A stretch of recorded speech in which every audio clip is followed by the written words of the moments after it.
What is going on, you guys? It has been an absolute day. It has been a day, man, let me tell you. So, last night, this is kind of a long story. You're going to have to follow along with me here. So, last night, I was going to bed last night at 7 at night because I was supposed to wake up at 1 o'clock in the morning. So I could meet and catch my flight on the north side of Houston, which is like an hour away from my house, at 5. It took off at 5. And so I was just talking to my wife, and we were kind of wrapping up for the night, and I was getting ready to go to bed, and I got an email from American Airlines that said my flight from Houston to Dallas was delayed by 2 hours in the morning. Well, the problem was my flight in Dallas, was going to be like at 8 in the morning, and my delay in flight wasn't going to get me there till 9. And I'm like, crap. I already knew Baseball Collector and She Blinded Me to Refractors were supposed to meet me on that exact flight going from Dallas to Cleveland for the National.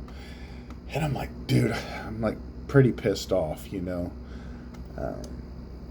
So I call American Airlines and like, look, is there any way possible that I can get on a flight from Houston to Dallas tonight? We have 2 major airports in Houston. I hear the lady typing away, and she's like, oh yeah. She's like, there's a flight leaving in Hobby that's an hour and 30 minutes late. And Hobby's like 15 minutes from my house. And I'm like, oh my gosh, put me on that flight. She's like, I got you there. You got to go though. So I took off, got to the airport, went to go drop my bags off, and there's nobody at the ticket counter. It's like a freaking ghost town, man. This is like 8:30 at night, and it is like Cricketsville. There's not any passengers, there's no employees, there's nobody. And I'm like panicking because the flight at this point is supposed to leave like in an hour, and the security line is crazy, man. So I call my wife, like panicking, freaking out. So I start speed walking to the other side of the airport, and I run into an employee and was like, hey, this is what's going on. I need someone at the American Airlines booth. And he's like, okay. So he radios it in. The intercom guy says, hey, we need someone at the American Airlines. And so I haul ass back over there, and there's a dude there now, finally, and he's waiting for me. And he was like, dude, I don't know if I can get you on this flight, man. He's like, this thing leaves in like 50 minutes. And he's like typing as he's talking. He's like, I don't know if it's going to it let me in. And I'm like, oh, thank you, Jesus. So he gets me in the system. Dude, the conveyor belts for the luggage have stopped. And I'm like, oh my gosh. He's like, I'll get this on there. And so he gives me a boarding pass. I take off to security.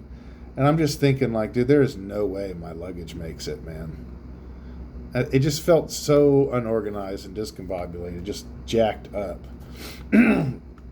So I make it through security.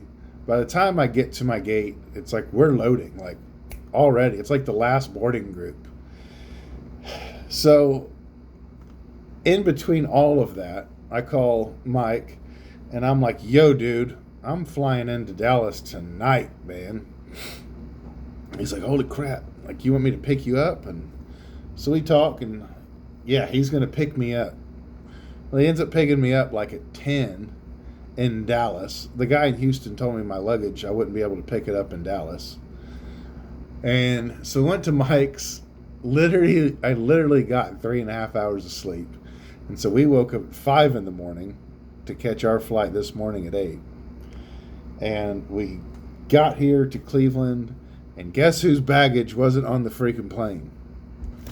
This guy right here. This guy. And I'm like, oh my gosh, dude. And then I get an email from American Airlines said, hey, your baggage didn't make it. And I'm thinking, you think? No kidding. So I file a claim. I meet Stephen with a PH and Doctor Exclusive and Canadian Cards. They pick me up from the airport. We get to the hotel. It's pretty early, It's like noon or so, and check-in's at 3.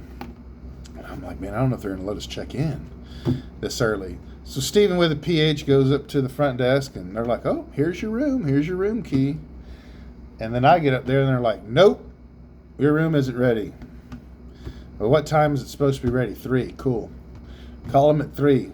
Hey, is my room ready? Because I'm up in Stephen's room, Nope. And I'm like, dude, this day has gotten so shitty. Like, with the plane, my luggage, now my room. I went to the store and I bought an outfit for tomorrow to wear at the show because I don't have luggage. We ended up going to BJ's tonight, BJ's Brewery. And I ended up getting an email while we were there that said my luggage was in Cleveland. And I told Canadian Cards, I'm like, dude, my stuff is at the airport right now. And he's like, let's go, man. So we took off, and there's my luggage. So I got my luggage. I'm obviously in my room. So I'm hoping and praying all the bullshit cards have been played for the week of the National, because, boy, they were coming out mighty fast and mighty hard for the past 24 hours. So it has been insane, man. It's been great, man. I just seen Snoop and Aaron Davis downstairs. Just two of the most genuine dudes, just amazing guys. They're down there smoking cigars and drinking bourbon, and it's the National, man. There's no other way to put it. It's the National, man. We're here. All the buddies are in town, all the friends are in town, and it's super freaking cool. I think I'm going to be getting in the show tomorrow around noon, I think, with a media badge, with a media pass. So that'll be nice. I think doors open to general public at 4, I believe. So that is that. So for the past 2 days I've gotten about 7 hours of sleep. So it's pretty early here. It's like 8:30. So I'm about to shower and call it a freaking night and go to bed, and let's start anew tomorrow. And hopefully it's better than the past 24 hours. So you will be getting a ton of content from me. I don't know why I call it content. I hate that. You'll be getting a ton of videos from me over the next 3-4 days of the National. Hopefully I remember to do daily recaps. So hopefully till tomorrow, adios, be safe, bye bye, doodles.